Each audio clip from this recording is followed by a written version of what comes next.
Magandang umaga sa lahat. Sa ngayon po ay nasa panibagong paksa tayo na pag-usapan at tatalakayin. So matapos po ninyo na maintindihan at maunawaan ang Republic Act 1425 o ang Batas Rizal, so nawa ay nagkaroon po kayo doon ng kaalaman, batayang kaalaman tungkol sa batas at syempre pa po ang kahalagahan ng batas na iyon. Okay po. So sa ngayon naman po, alamin natin ang konsepto ng pagiging isang bayani ng isang tao at siyempre pa po ang pagkilala natin kay Rizal bilang bayani. Okay po. So ano ba yung mga layunin natin sa paksang ito? Una, kailangan ay mahinuhan natin ang kahulugan ng isang bayani sa Pilipinong pananaw. Masuri natin ang pamantayan sa pagtatanghal o paghirang ng isang bayani. At panghuli, napapahalagahan natin ang mga sakripisyong ginawa ng ating mga bayani upang tamasain natin ang kalayaan. Okay po. So, ang mga bayani, kung mapapansin ninyo, ay lumilitaw sa tawag ng panahon o oras, di ba po, ng pangangailangan. So, marami tayong konsepto ng pagpili natin ng bayani o masasabi natin na bayani natin ng ating buhay. So malamang sa malamang, kayo mismo ay makapagsasabi or makababanggit ng mga pangalan ng mga tao na para sa inyo ay bayani. Diba po? Na malaki yung naging ambag sa buhay ninyo para masabi ninyo na siya ay bayani. So kung inyong mapapansin, dito po sa sunod na slide presentation, may papakita ang konsepto ng bayani at martir. Okay po, so meron po dyan mga inilahad. So anong sinasabi? So, una, ang pagiging matapang. So, ang katapangan ay hindi lamang nangangahulugang handang magbuwis ng buhay o hindi takot mamatay, kundi ito rin daw ay isang kakayahan sa pagharap at pagtugon sa sitwasyon ng walang pag-aalinlangan o kahinaan ng loob. Sila ay may pagkukusang gumalaw nang hindi naghihintay ng ibang kikilos. Okay po, so mayroong pagkusa. May katapangan ka, di ba? Na hindi mo iniisip ang maaaring kapahamakan mo. So yun yung konsepto ng isang konsepto ng bayan at martir, ang pagiging matapang. Okay po. Next yung mapagmalasakit. So ang mga bayani ay hindi lamang makasarili at manhid. So inuuna ang kapakanan ng iba. Sila ay mapagkawang gawa na walang hinihinging kapalit o kabayaran. So hindi sila naghahangad ng gantimpala o kasakitan. Wala silang pinipiling tulungan, sila ay maasahan at nagbibigay ng pag-asa. Ibig sabihin, 'di ba? Um, nagkakaroon ka ng pagtulong, nagkakaroon ka ng pagmamahal, 'di ba, sa mga nangangailangang tao. So ikaw ay may malasakit, 'di ba? Nagpakita ka ng pagmamalasakit sa ibang tao. At panghuli, tagapagligtas at tagapagtanggol. So dito, pinapahalagan at ginagalang, 'di ba, ang buhay at mga karapatang pantao. Kasama rin dito ang pagtataguyod at pagtatanggol sa katotohanan, katarungan at kalayaan. So sila ay kinikilalang kampyon ng mga tao laban sa mga kaaway, banta o panganib. 'Di ba? So handa kang magligtas o kaya handa silang magligtas o magtanggol, 'di ba, sa mga naaapi o hindi kaya nilang o sa mga taong hindi kayang iligtas ang kanilang sarili. Okay po? So, yun, ito yung tatlong inilahad na konsepto ng bayani at martir. At malamang sa malamang, ang mga nabanggit ko kanina ay maging batayan nyo rin, di ba po, para po makapagpili kayo ng para sa inyo sa buhay ninyo ay isang bayani. Di po kasi napakarami na pwede maging masabi natin na bayani ng inyong buhay, bayani ng ating sarili, bayani ng ating lipunan, at bayani ng ating bansa. Okay po, sa pamamagitan po ng konsepto na ito. So, sa kabilang dako or sa kabilang banda, hindi rin mawawala ang mga sumusunod na mga karaniwang katangiang pangkalahatan para sa taong martir. So kanina may bayani at martir. Ngayon ay tuon, 'di ba, sa tao martir. 'Di ba po? Ano yung katangian? Una daw, naninindigan. Pangalawa, nagpapatunay. At pangatlo, nagpapakasakit. Unahin natin. So sila ay may pinanghahawakang paniniwala o prinsipyo na kanilang higit na pinahahalagahan at kinakatigan. Pinaninindigan nila ang kanilang layunin. Ibig sabihin, may isang salita ka, di ba? Di ba? So, kung nanindigan ka sa iyong binanggit, sa iyong sinabi, di ba, meron kang isang salita. So, yung paninindigan mo sa iyong layunin, di ba, ay importante para ikaw ay manatili.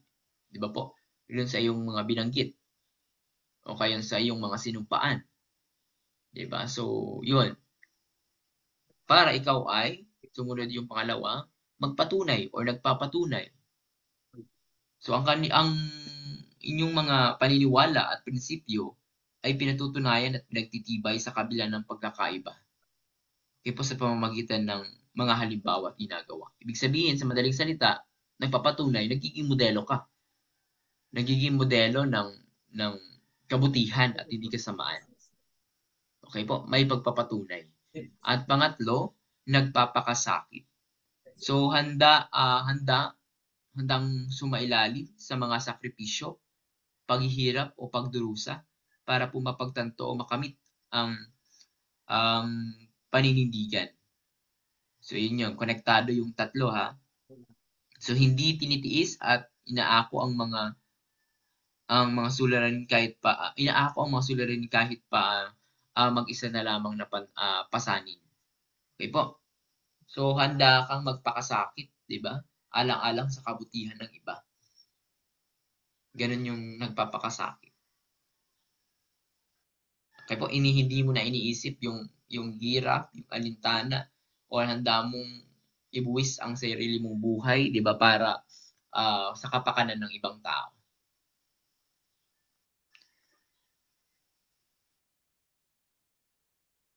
Okay po, so ito yung tatlong konsepto ng karaniwang katangiang pangkalahatan para sa mga taong martir, may naninindigan, nagpapatunay at nagpapakasakit.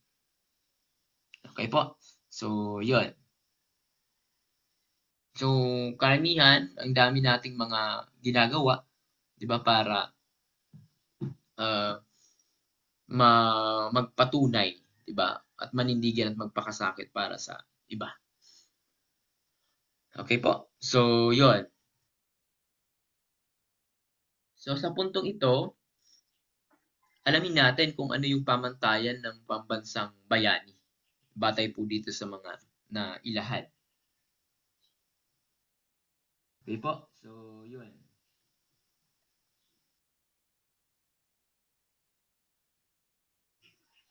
Okay, so makikita niyo po dito ang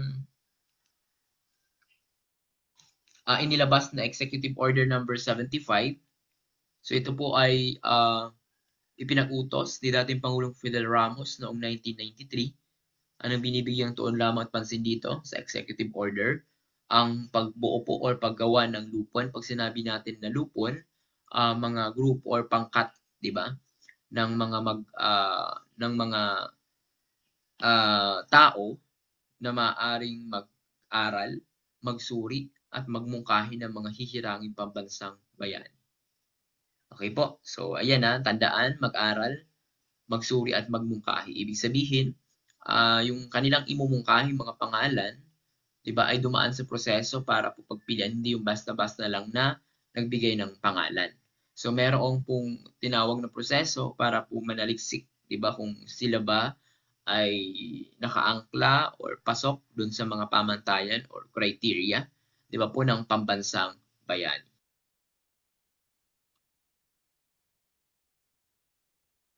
So ito yung una na pamantayang binalangkas ni Dr. Onofre D. Corpus noong 1926 to 2013. So ano yung mabibilang dito sa pamantayan sa hihirang pambansang bayani? Ano sinasabi? Una, Ang mga bayani ay iyong may konsepto ng bayani at mula rito'y naghahangad at nagpupunyagi para sa kalayaan ng bayan. Okay po. So sila mismo sa mga tatanghaling bayani ay may konsepto ng bayani. Okay po, nandun halos yung mga nabanggit ko kanina. So dapat taglay yung mga ganoong konsepto ng bayani at naghahangad, 'di ba, ng kalayaan ng bayan sa iba't ibang paraan. So nakakaisip na tayo ng posibilidad na maging bayani. Ang mga bayani ay yung nagbibigay kahulugan at nag-aambag, 'di ba, sa isang sistema o pamumuhay ng may kalayaan at kayusan, 'di ba? Yung clue po diyan ay yung ambag, may ambag sa lipunan, sa sistema ng lipunan. So sa anong paraan? Depende sa bayani o sa tatanghaling bayani kung paano siya nakapag-ambag, 'di ba po? Para sa ikabubuti ng isang lipunan. Pangatlo, ang mga bayani ay yung nag-aambag sa kalidad ng kabuhayan at tadhana ng bayan.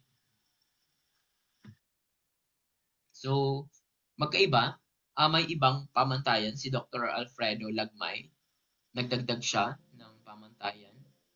So, ito yun, ayon naman sa kanya, ang isang bayani ay bahagi ng ekspresyon ng mga tao. Anong ibig sabihin? Nagiging ekspresyon ng mga tao sa araw-araw. Di ba po? So, subukan ninyo na lumabas, di ba? Pumunta sa palengke, pumunta sa paaralan, sa kalye, sa plaza, sa mall, at iba pang mga lugar sa inyong lugar. Di ba po? So, magkaroon ng survey, di ba, kung mapapansin ninyo, kung magkakaroon kayo ng survey, tanungin kung sino ang pambansang bayani ng Pilipinas. Sa pangkalahatan niyan, um, ang maaring maging resulta, karamihan ng porsyento, kasi malamang sa malamang may porsyentong hindi nila alam, may porsyentong ibang pangalan, di ba, ang iba ay mag-iisip ng iba pang mga pangalan, excuse me. Malaking porsyentong mababanggit nila ay si Rizal, si Dr. Jose Rizal. 'Di ba? So bakit? Kasi nag-expression na ng mga tao, 'di ba? Lumipat man yung panahon, 'di ba po? Yan ay maaring kanilang pinag-aaralan, nakikita, napapanood, nakikinig, napapakinggan, ekspresyon ng mga tao. 'Di ba po? So, at marami pang halimbawa. Isang paraan lang 'yun. Pangalawa, inaalala ng isang bayani ang kinabukasan, lalo na ng mga susunod na salinlahi. Anong ibig sabihin? 'Di ba? Kung mapapansin ninyo, bilang halimbawa si Rizal, ang bawat akda, 'di ba, na kanyang nagagawa, tulad ng Noli at Elfili at iba pang mga tula sa Naysay, palagi natin mapapakinggan at maririnig ang kanyang mga salita na may kaugnayan sa kinabukasan. 'Di ba po? Malamang sa malamang narinig niyo na ang mga payag na ang kabataan ang pag-asa ng bayan. 'Di ba? So, yung ganong konsepto ng pag-isip ni Rizal ay iniisip niya ang kabutihan at mangyayari sa bansa sa susunod na panahon. At ngayon yun, sa kasalukuyan at sa hinaharap pa. Okay po? Hindi lamang pagsasalaysay ng isang bahagi o pangyayari sa kasaysayan ang pagpili ng isang bayani, kundi ang kabuang proseso na nagtulak sa isang tao na maging bayani. Okay po? So, panahon nila, paano sila naging bayani? Okay po, ano yung proseso na nagtulak sa kanila para maging bayani? Yun yung inaalam natin sa ngayon. Okay po, batay dito sa mga pamantayan. So, batay po dun sa mga pamantayan na iyon kay Corpus at Lagmay, kasi meron silang inilahad kanina, kung nakinig kayo sa akin, presenta po natin ang mga pamantayang iyon ni Corpus at Lagmay. So, meron siyam na pangalan na iminimungkahi, di ba? Ang lupong teknikal ng lupon para po sa pambansang bayani. Okay po, so ito yung mga pinangalanan nila. Nandito si Rizal, nandito si Bonifacio, si Aguinaldo, Mapini, Del Pilar, Kudarat, Luna, Aquino, Silang.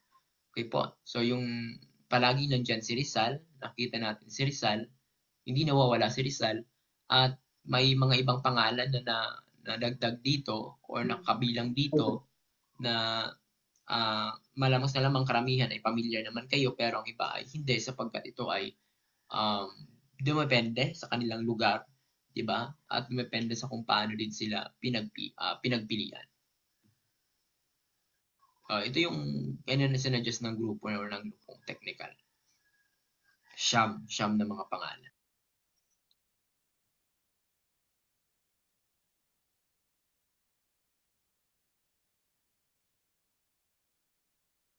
So ito yung binabanggit ko noon pa man, ang sinasabi or ang pagsasabi na wala pang opisyal na deklarasyon o proklamasyon sa pamamagitan po ng isang batas na kumikilala sa isang partikular na tao bilang pambansang bayani.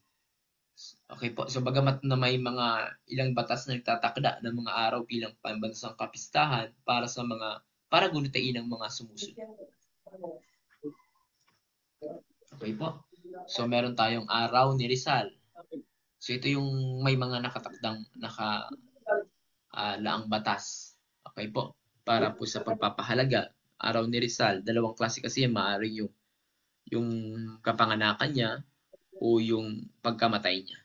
Okay po. Araw ni Bonifacio, araw ni Ninoy Aquino at araw ng mga bayani.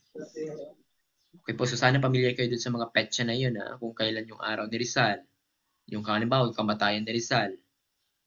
O, kailan ba? Tuwing sasapit ang December 30, araw ni Bonifacio tuwing November 30, araw ni Aquino at araw ng mga bayani o nung last August lamang, 'di ba? 21 at 28. So nagiging holiday, 'di ba po bilang pagpapahalaga natin sa kanilang mga at paggulitan natin sa kanila.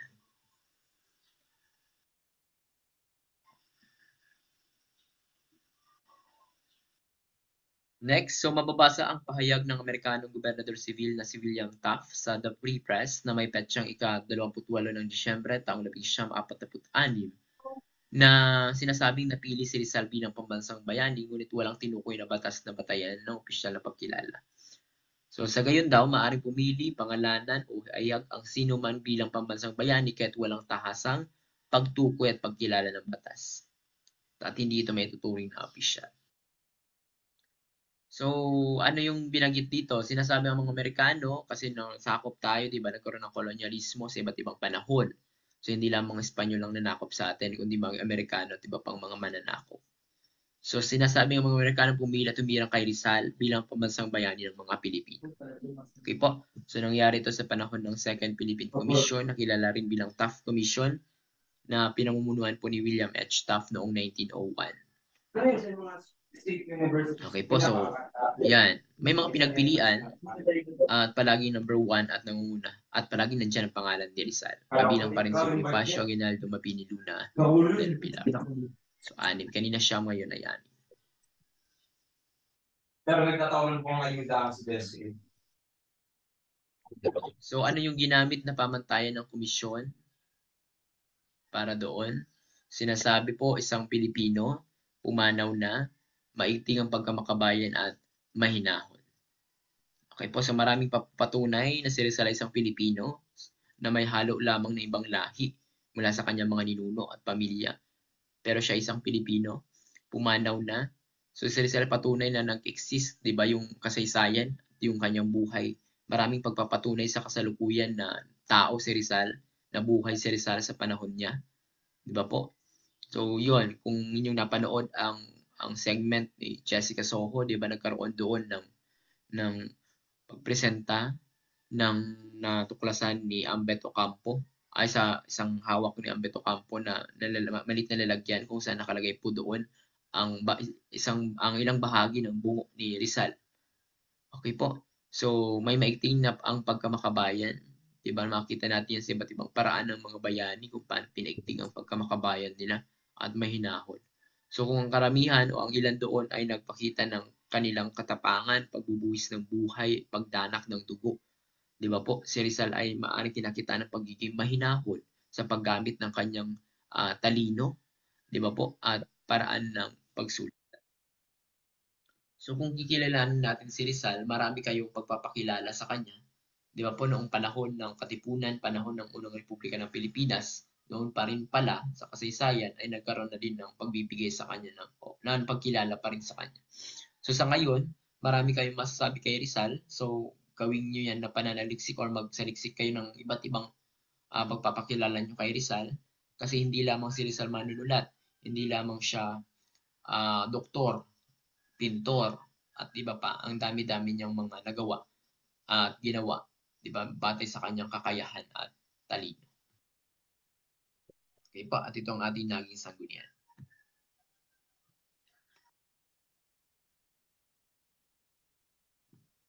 Okay, so dito natatapos yung konsepto ng bayani at pagkilala natin kay Rizal. Sa mga susunod na talakay, matutuklasan ninyo ang ilan pang mga kaganapan sa buhay ni Rizal, especially po sa kaganapan sa Pilipinas noong ika-19 na siglo. So may halong kasaysayan ng Pilipinas. Alamin natin sa siglong iyon, sa century na iyon, kung ano ba yung mga naganap sa Pilipinas and sa buhay ni Rizal. Yun lamang, maraming salamat sa pagkikinig.